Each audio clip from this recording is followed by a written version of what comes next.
My parents ignored my wedding, but when they saw my $135K Porsche on Instagram, Mom called. "We need to talk. Family meeting tomorrow." I showed up with a surprise.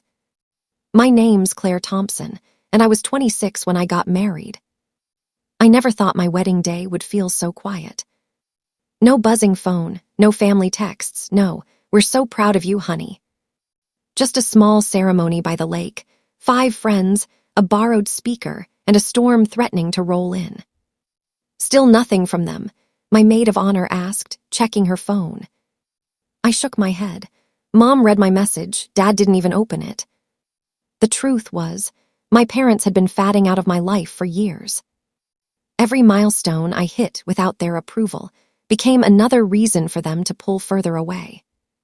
When I chose architecture instead of joining the family business, Dad said, "You'll regret wasting your life drawing boxes." When I got engaged to Alex, a mechanic who built custom cars, Mom's only reply was, "We raised you better than this." So, on the biggest day of my life, they were nowhere. Still, I smiled through it. I looked at Alex, grease-stained hands, wrinkled suit, the kindest eyes in the world, and thought, they're missing out on something beautiful. But that night, lying in our tiny apartment after everyone left, I whispered to him, "One day, they'll realize what they threw away." 3 years can change a lot if you work like hell for it. Alex and I built something from the ground up, a boutique auto design shop in Austin. He handled the mechanical side. I turned the workshop into a design studio that drew attention online. When one of my Porsche redesign concepts went viral, our orders exploded. I started waking up to emails from celebrities and collectors. We landed a partnership with a European motorsport brand. By 29, I was making more than my parents ever did running their precious accounting firm. One evening, I parked our newest project, a glossy silver Porsche 911 Turbo, outside our house. Alex handed me the keys. "Your name on this one," he said. I stared at the price tag, $135,000. He grinned, "You've earned every dollar." I posted a photo on Instagram, just me leaning against the car, captioned, "From the girl who was wasting her life drawing boxes." I didn't tag anyone. But by the next morning, my mother had found it. My phone rang at 7:42 a.m. "Mom." I froze for a moment before answering. "Hello." "Hi, sweetheart." Her voice was bright, rehearsed. "Oh my goodness, that picture. Is that really your car?" "It is," I said flatly. "Surprised you saw it." "Well, you know how Instagram is. Things just pop up. Anyway, your father and I were just saying how proud we are." Proud, the word hit like a joke. "You ignored my wedding, Mom," I said quietly. There was a pause. "Let's not dwell on the past. How about a nice family dinner tomorrow night at home?" I could almost hear Dad in the background, prompting her. "Why now?" I asked. "Because we love you," she said, her voice softening. "We've missed you, honey, and it's time we made things right." "Fine," I said. "Family meeting tomorrow." When I hung up, Alex looked up from his coffee. "You sure about this?" I nodded. I've waited 3 years for this conversation. Their house looked smaller than I remembered. Same white fence, same porch swing, same silence. Mom opened the door, her smile wide but strained. "Claire, oh, you look wonderful." Dad stood behind her, arms crossed, pretending to look casual. "So the car's real?" he asked right away. I smirked. "Yeah, Dad, real enough to drive me here." They exchanged a look, the kind that meant we have an agenda. We sat at the dining table, the same one where I'd once done homework while they argued about money. Mom served tea like it was a peace offering. "So," she began, "your father and I were thinking you're doing so well now. Maybe we could start fresh. Family is family, after all." "Family," I repeated. "When I begged you to come to my wedding, you said you were too embarrassed to attend." Dad cleared his throat. "We didn't approve of your choices back then, but people change." I looked at both of them. "Do they?" Mom leaned forward. Honey, listen. Your cousin Jenny told us you're expanding your business. We were wondering if you'd consider investing in your brother's new venture. There it was, the real reason. Not love, not regret. Money. I laughed quietly. You want me to fund Ryan's vape store idea? It's a franchise opportunity, Dad barked. I stood up. You ignored my wedding. You blocked me on Facebook. You didn't even send a text when I graduated. And now you're asking for money. Mom's tone snapped from sweet to sharp. Don't make this about the past, Claire. We just want to move forward as a family.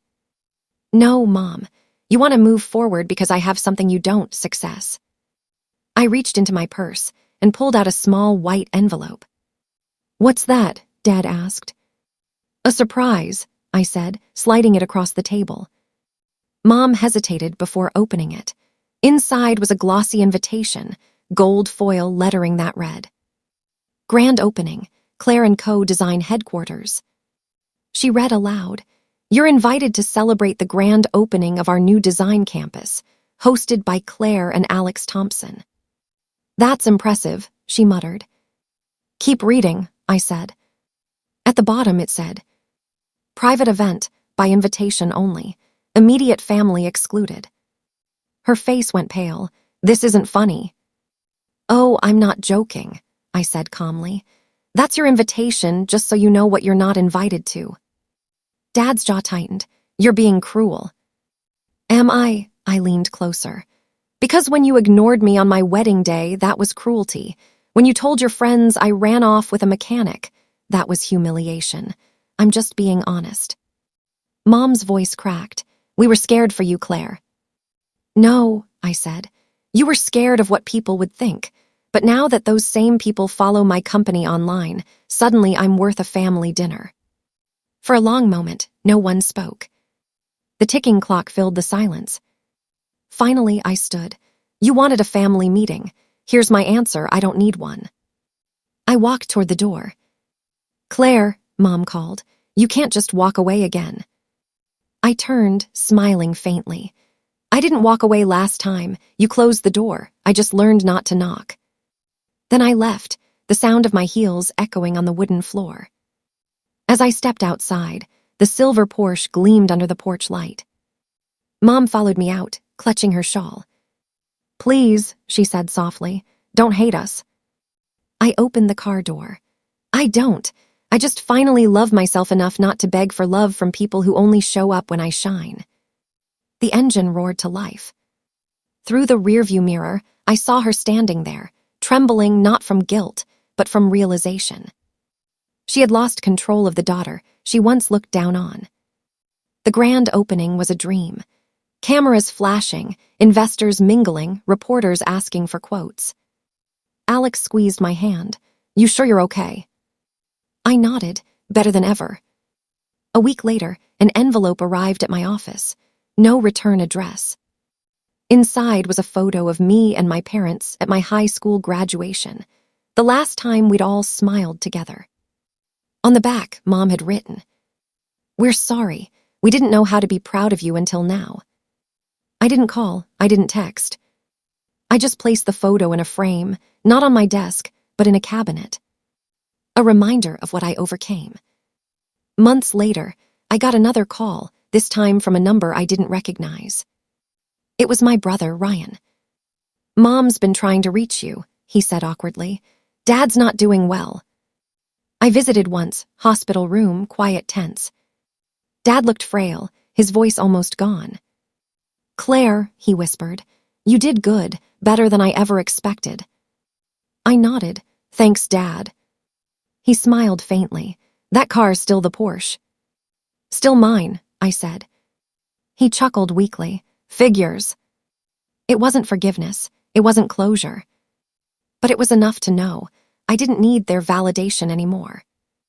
A year later, Claire & Co. was on the cover of Forbes Women to Watch. I was at peace, not because I'd won, but because I'd stopped chasing approval. People asked if my family ever came around. I just smile and say, they saw the Porsche.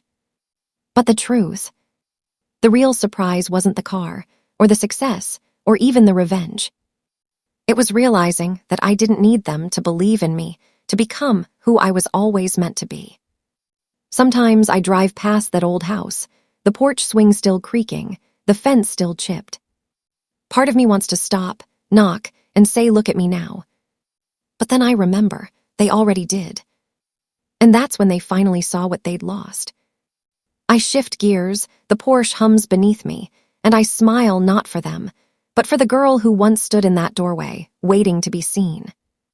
Now, she drives away on her own terms.